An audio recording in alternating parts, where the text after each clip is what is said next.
l'un n'empêche pas l'autre. Ce qu'elle dit, c'est qu'à partir du moment où j'ai mis la pression au gars en disant « Maintenant, je veux que tu changes ton attitude », il ne va pas la changer tout de suite, même s'il en a conscience. Vous avez décidé de changer des choses dans votre fonction de faire, dans votre façon de faire. Est-ce que vous allez la changer demain? Vous allez vous surprendre à dire « Mince, je sais que je ne dois plus faire ça et je l'ai encore fait ». Je vais aller voir cette personne et je vais lui mettre une pression très forte sur le résultat, sur le résultat que j'attends. Très très forte. Et je dis voilà, ça suffit maintenant, t'arrêtes de te comporter comme ça parce que c'est insupportable pour moi, pour l'équipe et je ne le veux plus aujourd'hui. Si je continue à le faire et je continue à garder cette pression très forte, en effet, il va exploser. Donc très vite, une fois qu'il y a eu compréhension de l'électrochoc, à partir du moment où il y a eu le déclic et que la personne dit ok, c'est vrai, regarde ses chaussures, craque, ça peut arriver, la personne va pleurer devant vous, vous expliquer pourquoi. À partir de là, je baisse ma pression, ça sert à rien. Je baisse ma pression, ça sert à rien. Par contre, je vais devoir à ce moment-là travailler sur comment on fait. Et là, par contre, il faut que je... Comment tu vas faire? Comment tu peux changer?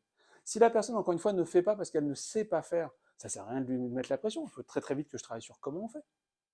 Donc vous devez faire un électrochoc sur la pression du résultat, sur le résultat que vous attendez. Mais une fois que l'électrochoc est passé et que la graine a été plantée, ça ne sert à rien de continuer à mettre la pression. Très vite sur le comment. Et comme je t'ai demandé comment tu vas faire et que tu as mis un plan en place, je vais contrôler ce comment. Parce qu'encore une fois, si derrière tu ne fais pas, je te demande pourquoi tu ne tiens pas ton engagement de toi avec moi.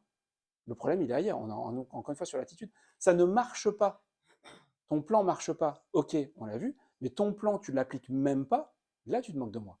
Les gens ne font que deux choses. Pardon. Les gens ne font que deux choses. Ce qu'ils aiment et ce sur quoi ils sont contrôlés. Ce qu'ils aiment et ce sur quoi ils sont contrôlés. S'il aime, je n'ai pas besoin de mettre de la pression. Hein. Il le fait tout seul. Donc, qu'est-ce que tu viens de dire? Si je veux qu'il fasse l'effort que j'attends, ça veut dire que régulièrement, je dis bien régulièrement, je fais des entretiens. Il y a trois types, juste avoir ça en tête, mais quand je demande à quelqu'un une progression, il peut y avoir que trois types de progression. Linéaire, on fait un point toutes les semaines, tous les mois, tous les 3 mois, et à chaque fois qu'on fait un point, on doit avoir une progression linéaire. Sinon, la progression, elle peut être exponentielle. Ça veut dire quoi? Ça veut dire que là, par exemple, quelqu'un qui a des soucis par rapport à maîtrise d'une langue étrangère, ça ne sert à rien que je fasse un point avec lui les 2 premières semaines. On a mis une formation qui va commencer seulement ici. Et il va falloir plusieurs semaines, voire mois, avant qu'il commence à maîtriser le sujet. Ça ne sert à rien. Je fais peut-être un point pour savoir si la formation a bien démarré, si ça se passe bien. Je fais un point pour voir s'il arrive à y aller fréquemment. C'est tout. Mais ce qui m'intéresse, c'est que par contre, je vais peut-être raccourcir derrière et je vais faire des points réguliers. Et ça marche dans l'autre sens, c'est que je peux avoir une progression comme ça. Ça veut dire qu'une fois que la personne va commencer à faire l'effort, il faut que je la voie tous les jours. Il faut que je la voie tous les jours pendant une semaine.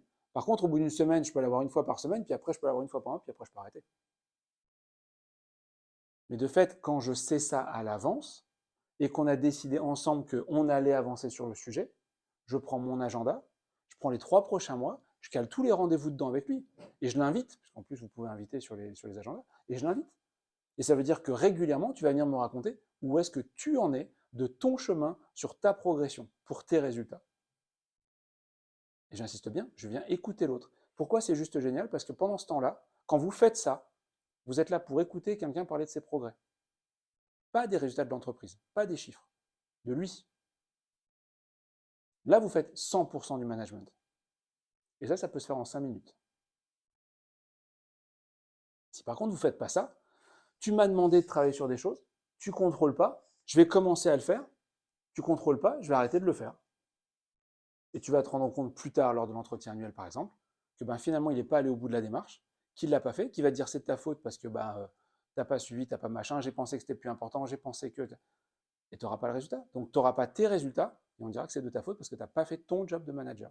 Le job de manager, c'est du contrôle, c'est de l'accompagnement. Je rappelle que le contrôle, ce n'est pas uniquement pour sanctionner, c'est pour apporter un regard positif sur ce que les gens font et constater les progrès, les succès, les réussites pour pouvoir les encourager. On ne fait pas tout ça, tu vois. C'est ça le problème, c'est que vous avez probablement plein d'idées. Alors, vous voyez que les pièces, encore une fois, hein, tout s'assemble, mais le problème très très souvent, c'est qu'on va faire 50, 60, 70% du travail quand on a le temps, quand on peut, quand on n'est pas fatigué, quand on n'est pas machin. Mais si vous ne faites pas 100% de tout ce qui est à faire, vous allez faire un flop. Je vais investir de l'énergie, je vais préparer mon entretien, je vais me prendre la tête avec Marcel, on va mettre les choses à plat, Marcel comprend, j'arrive à le faire bosser pendant une semaine, 10 jours, ça commence à se lancer, je fatigue, et puis là j'arrête parce que j'ai pas assez programmé, j'ai pas assez suivi, et puis je me rends compte 3 mois après, et on va me dire alors Marcel, c'est parce comment? Bah écoute, c'était bien parti, puis bah tu te doutes bien, hein, c'est revenu comme avant. En fait, c'est pas revenu comme avant parce que Marcel est un imbécile. C'est revenu comme avant parce que toi, tu n'as pas managé Marcel jusqu'au bout. Et si tu ne fais pas ce qu'il faut, tu n'as pas le résultat que tu veux.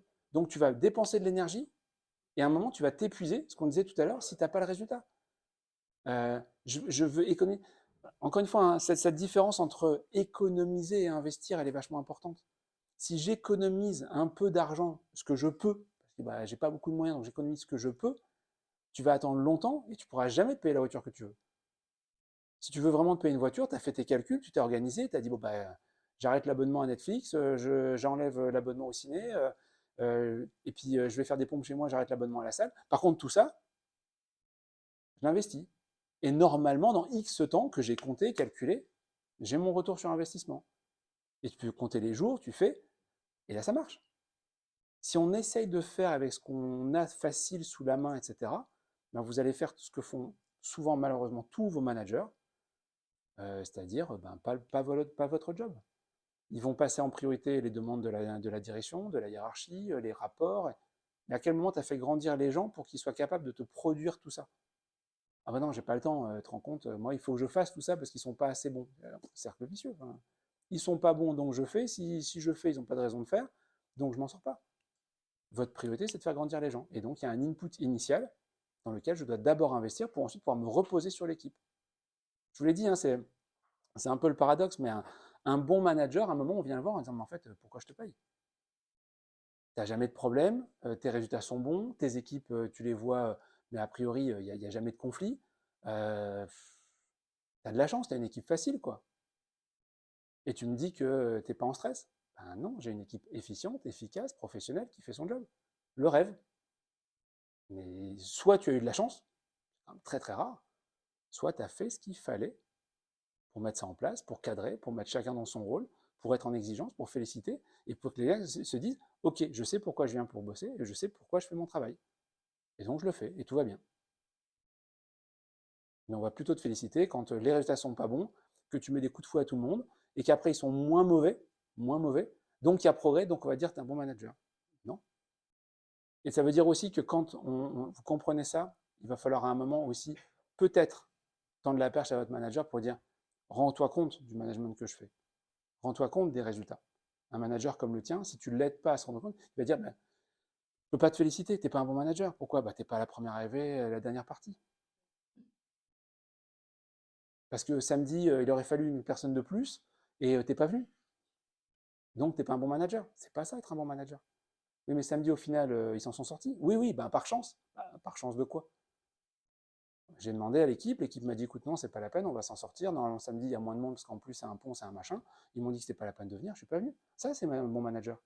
Parce que de fait, je suis reposé, je suis dispo, et je pourrais me rendre disponible pour une autre fois. Je ne me sacrifie pas à chaque fois qu'il faut se sacrifier. Et l'autre va dire, oui, mais c'est pas ça être un bon manager. Oui, mais est-ce qu'il a vraiment compris ce que c'est être un bon manager? Et avoir un encouragement de quelqu'un qui l'a pas compris, c'est pas évident, c'est compliqué. Donc peut-être qu'il faudra lui montrer parfois.